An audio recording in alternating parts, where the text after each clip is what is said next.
Bueno, 10 tendências de marketing para 2025. De onde vem isso? Vem do blog da Bond, né? Então, bondstudio.com.br tá lá. O blog da Bond tem esse post que trouxe as 10 tendências. A gente já falou de algumas delas na semana passada. E hoje o que nós vamos falar? Vamos falar sobre demografia em transformação, um novo padrão de consumo. É isso aí. Tem bastante coisa interessante aqui sobre esse tema e a gente vai trazer aqui alguns dados bem relevantes sobre isso, né? Primeiro, o que significa demografia em expansão, né? Novos padrões de consumo. Bom, o mundo está passando por diversas transformações que a gente vem acompanhando, né? Transformações que têm a ver com a sociedade, com a economia e com a forma como a gente se relaciona com o consumo, né? E a gente tem alguns fatores super importantes para destacar. Um é o deslocamento populacional. O fator do deslocamento populacional ele é super importante, principalmente se está desenvolvendo uma estratégia de go-to-market para a tua empresa, por exemplo. Tem que levar em consideração que se estima que até 1,2 bilhões de pessoas se desloquem devido a mudanças climáticas. As mudanças climáticas podem impactar sim o teu negócio, porque daqui a pouco você não percebe, porque essas migrações às vezes acontecem de uma forma lenta e gradual, mas as mudanças climáticas estão fazendo as pessoas se deslocar. Nesse momento em que a live está sendo gravada, que a gente está aqui conversando com vocês, por exemplo, está acontecendo inundações na Bahia, assim como aconteceu inundações aqui em Porto Alegre, onde eu vivo. Muitas pessoas se mudaram daqui. Tem, no litoral principalmente, um boom imobiliário acontecendo, porque as pessoas, algumas se mudaram definitivamente para o litoral, que fica aqui a 100, 120 quilômetros de distância. Então essas mudanças climáticas podem impactar mercados e vai exigir que as empresas adaptem suas estratégias para entender essas novas realidades geográficas e culturais. Então, esse novo padrão demográfico também tem a ver com as estruturas familiares, né? A gente tem estruturas familiares se alterando. Em 2025 é um ano em que isso vai se acelerar também, porque a gente vê que com perspectivas como, por exemplo, as mudanças climáticas, as pessoas estão repensando se elas vão ter filhos, como elas vão aproveitar a vida da forma que o mundo permite, né? Então, tem, por exemplo, um aumento de lares unipessoais e uma diversidade nas estruturas familiares que estão criando uma demanda por produtos e serviços mais personalizados, mais adequados a essa população.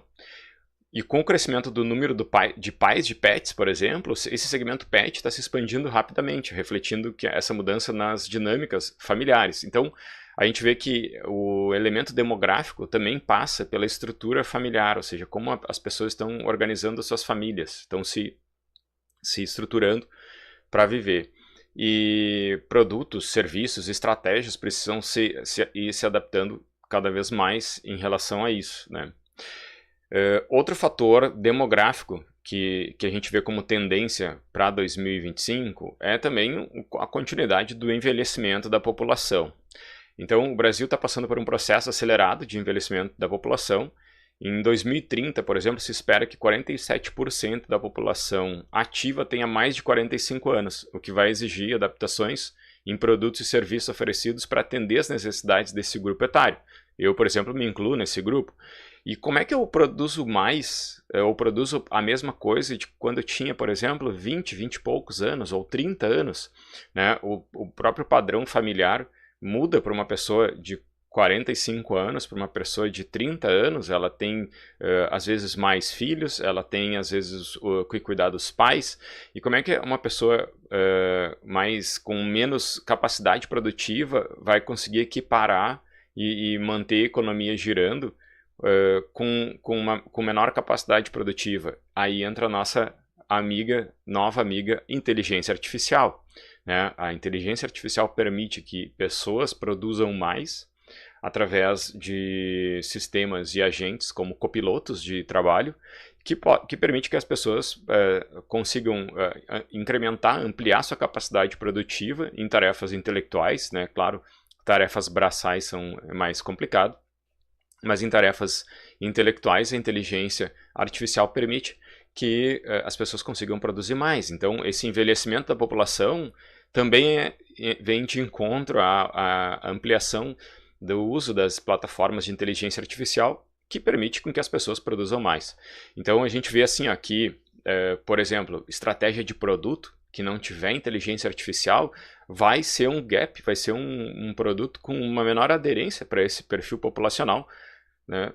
Dependendo do seu produto, claro. Mas eu entendo dessa forma, assim, que as pessoas vão esperar que os produtos e serviços venham com inteligência artificial embarcada, porque isso faz com que elas produzam mais e elas já vão estar acostumadas a isso, né?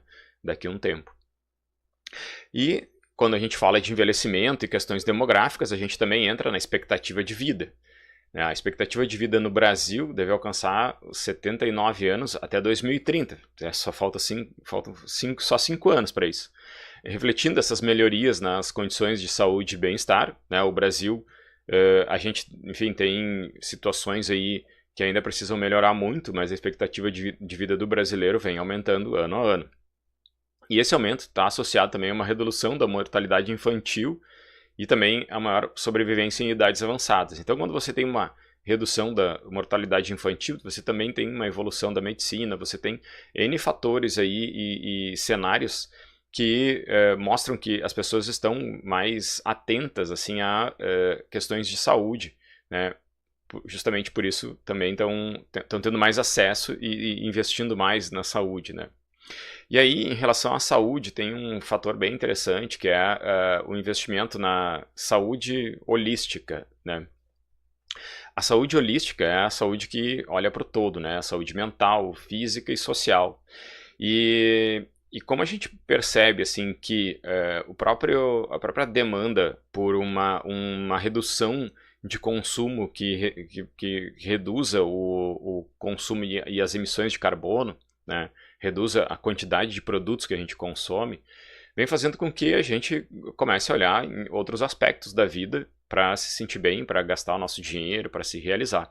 Então, a saúde holística ela começa a entrar nessa pauta também, né? As pessoas estão se cuidando mais, influencia muito as escolhas de consumo, né? Com os consumidores buscando produtos que promovam um bem-estar integral, como alimentos saudáveis, práticas de autocuidado, serviços que atendem à saúde mental, por exemplo.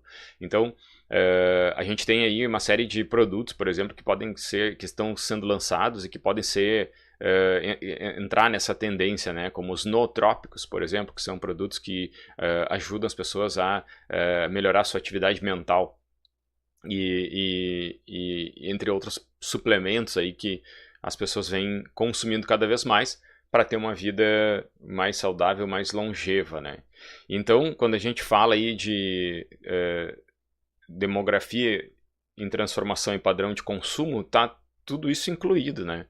A gente vê assim que, e aqui tá no post que a gente botou lá no post do blog, né?